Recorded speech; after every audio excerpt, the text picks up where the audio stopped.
Hey guys, I'm Mike and I make stuff.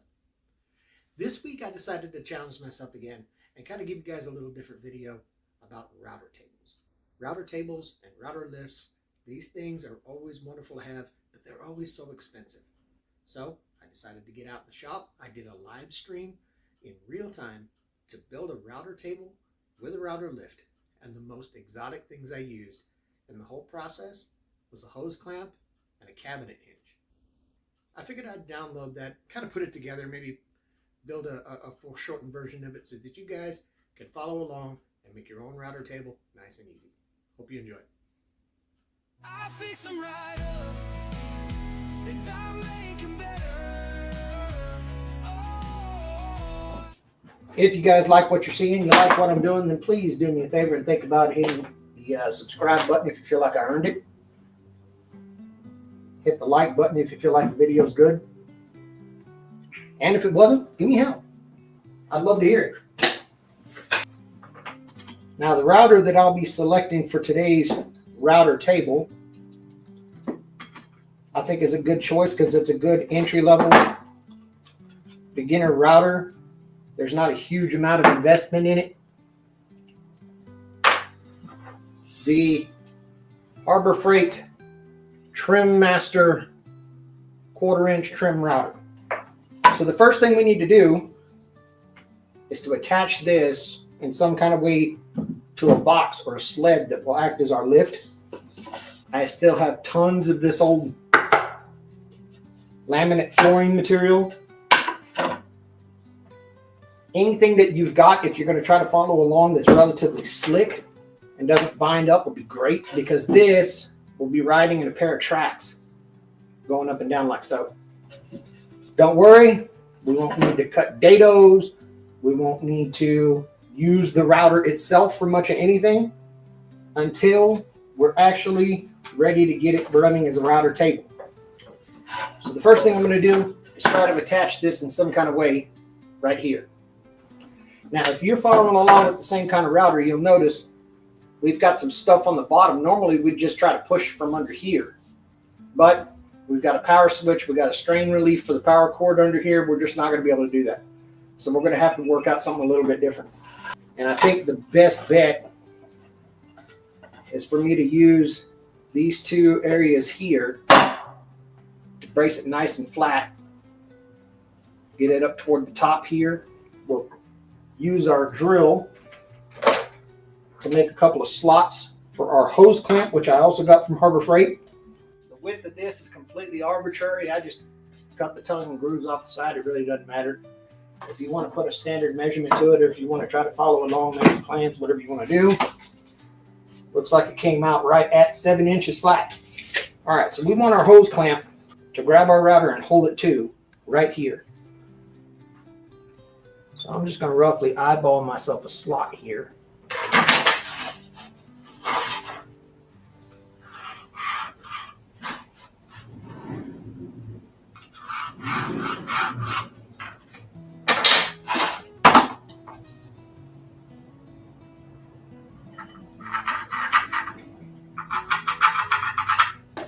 What I'm going to do is I'm going to drill a hole on this end, one on this end, and drill one in the middle, and then use the drill bit to clear out the waste so it creates me a slot. So we've got our slots going. Let's make sure our hose clamp's going to fit in there okay. There we go.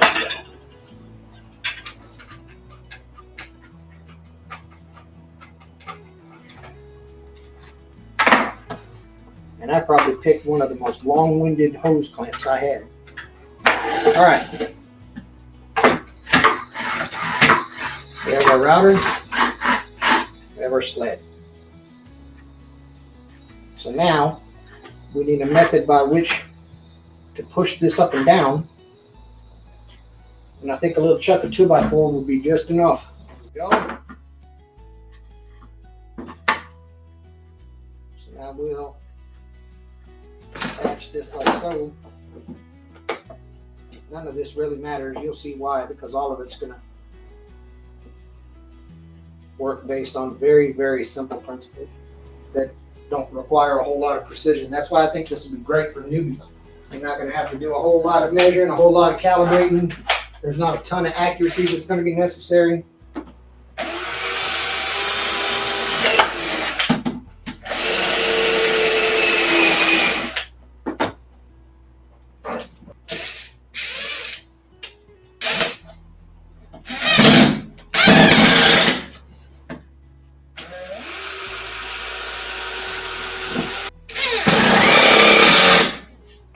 Now this foot I'll be pushing up and down on to move my lift.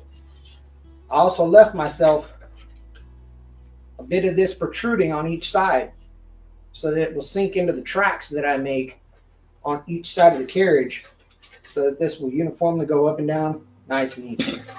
Let's talk about this particular router here and what I feel the majority of your routers, the router lifts that they sell, I got a ton of complaints about it. First off, when you go shopping for a router lift and a router table, I don't care if you go to Amazon, if you go to Art Freight, you go to Woodcraft, you go to Rockler, any of them, get your billfold ready because they sure are proud of what they're going to sell you. I've seen router lifts and router table mechanisms going up into the thousands of dollars, which I think is frankly ridiculous. What I'm going to prove to you today, you could sit around and knock one of these together at your house out of junk you got laying around. Right out of my scrap right down here on the floor. Got a little chunk of, what is that, 1/2 inch plywood with 3/8 maybe, 3/8. So I'm going to cut a couple sides. It's going to be my carriage, and I'll cut some chunks of 2x4 in order to square this up and make it nice and rigid. Now, one of the things I wanted to talk about, besides the exorbitant cost that they charge you for a router table, which again couldn't be more ridiculous if you tried, is that most of them will be based on something like this. And I had this because I contemplated another design utilizing an Acme lead screw out of a car jack that I saw busted in a salvage car. So I grabbed the jack and I cut the scissor mechanism off it, and I grabbed this. Now here's what I want to point out to you guys. Look at the amount of travel that this screw provides you. What is that, foot? 14 inches, 16 inches? This router doesn't have to go but maybe an inch or two. That's it. Unless you got one of those big ungodly bits in a big 1/2 inch router, which in this case, we're using a little trim router, that wouldn't be out. The point is, you don't need that much travel. I don't need 1.5 feet. This is a waste. And any router lift that utilizes something like this is an absolute waste. It's not necessary. So I'm going to measure this another inch or two. Let's start by cutting this guy in half and maximizing the length that we got for our carriage height. All right, some offcuts from that laminate floor. I'm going to use some of this to make the tracks this guy's going to ride in. Length, I need 4 of them actually. I will not have my feelings hurt if you accidentally trip over that subscribe button and hit it. All right, so I have 4 of these. I'm going to cut them to the uniform length. Again, watch your ears, guys. Run the miter saw. I'll be right back. I'll show you what this is. I'm going to use this to be my track that this thing is going to ride back and forth up and down here. So let's go ahead and tack all this together. Oh, I need to find me some really small nails. Throw some of our weld bond on there. We'll tack that guy down. Of course, you can fasten them with whatever fasteners you have. That's fine. So now I have one part of my track built. This again will ride just like so. And since it's all cut from the same material, I'll just use this guy as a spacer. Make sure that it's snug so it doesn't play, but at the same time, you want to give this room to go up and down. You don't want it so bound up you can't even move this thing.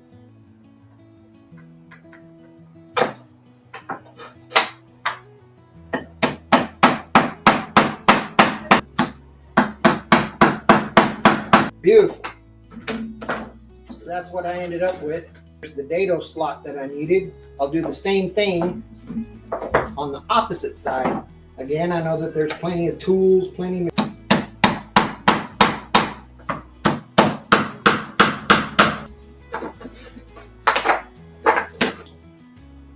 Literally grabbing trash from around the shop. If you wanna...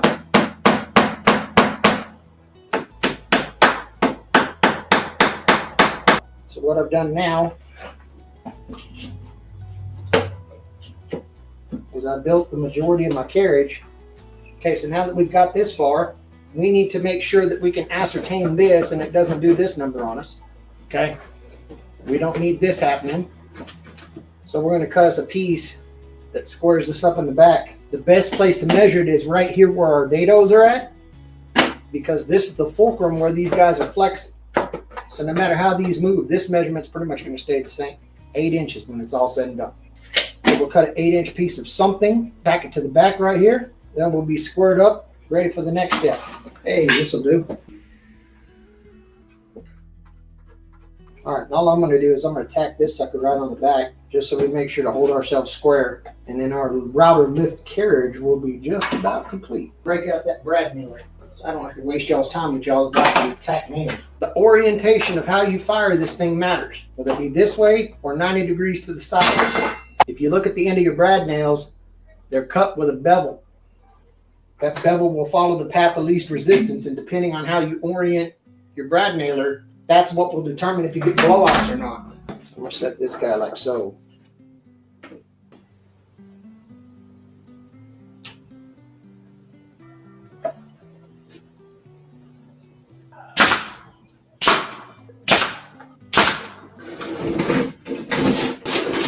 Well, I'll show you in a minute if you're curious.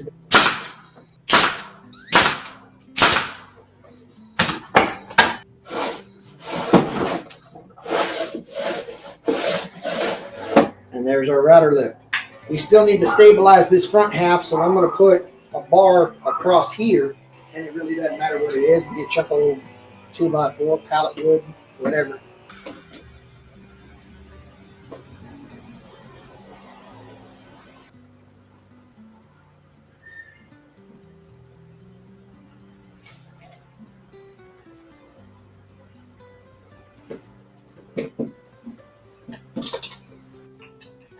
Box of brads in here.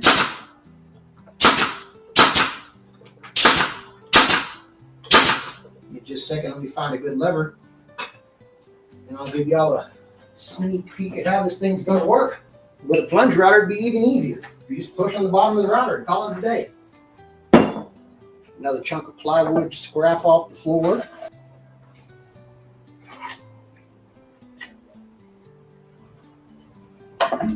All right, so I traced out the profile of the bottom of my carriage. You guys watch your ears. I'm going to cut this out real quick. Be right back. All right. So that'll be my floor, upon which this will rest.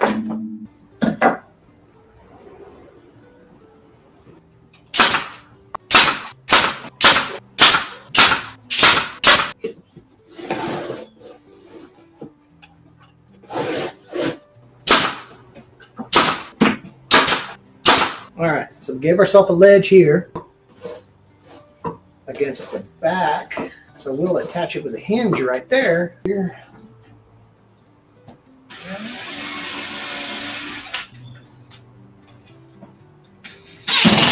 A couple more screws. There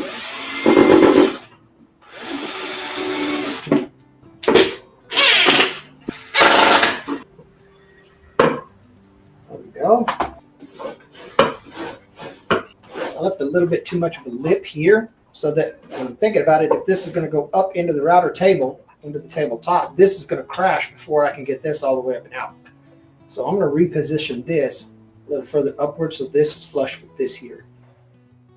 All right. Let's see. That gives us what we're after now. I think it does. All of these, I'm not giving any particular dimensions because it's all going to be relative depending on the router that you have. You'll have to make adjustments to fit your own router and the scrap that you're using to make this. Much better. Look at that. Now we can fully recess down into the table if we need to and come all the way up. Heck, we got enough that we could go all the way up here and do our tool changes without ever having any issues. That's great. So now the question becomes, we can lift our router. How do we keep it there without it falling back down? We're going to build us another pair of strips that go across the front here. That will not only give us a little bit of dust collection later when we add that, but it'll give us a place to lock a clamp so that we can lock that in place and it'll stay where we're at. By making ourselves a couple of runners to finish enclosing this side of the box. We're just going to tack these in place like so.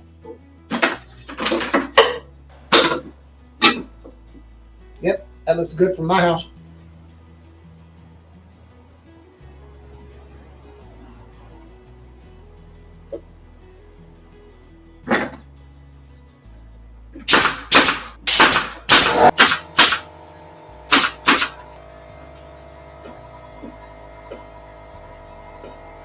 got this on the front. We've got our lever for our router lift mechanism. We'll blow a hole for the cord here in a little bit once we start finishing it up and put the finishing touches on. But now I need a locking mechanism to go back here. Best way to do that is with, now if you're not familiar with a T-nut provides metal machine threads in a piece of wood. By embedding those barbs into the back side and then letting this metal screw grab in and bite it. So we need us a couple of blocks of wood. Probably we just need a couple of pieces of our flooring material. I bet that'll do it. Okay, premise still remains. I'm going to blow a hole through here so I can hammer this T-nut into place. So I'll blow a 3/8 inch hole in here. Set that there. I'm just going to get the hammer and knock the hell out of this. Watch your ears. All right. So now I've added machine threads on the inside of this piece. Now I need another hole in this piece. I'll let that slide right through there.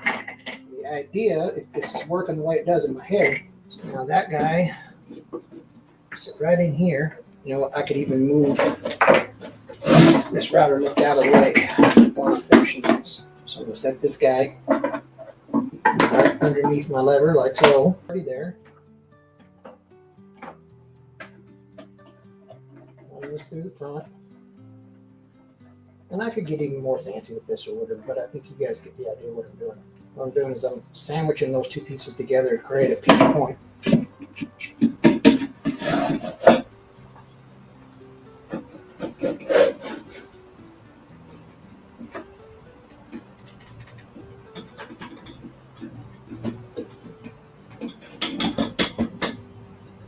That sucker's in there. So then we have a lever, we have our stop. Ladies and gentlemen, we have a functional router lift made entirely out of garbage. So there you have it. Dead simple, nice and easy, very simple mechanism. I hope it helps you. I hope it helps you have a router table in your shop where you don't have to dump all that extra money if you don't want to. If you think I've earned your subscription, please consider to do so. Throw a like, share the video. I look forward to being able to continue to help you. Let me know in the comments, what other tools would you like me to make? What improvements would you make to the router table? Can't wait to hear it. Hope you guys have a wonderful week. Take care. I fix them right up, and I'm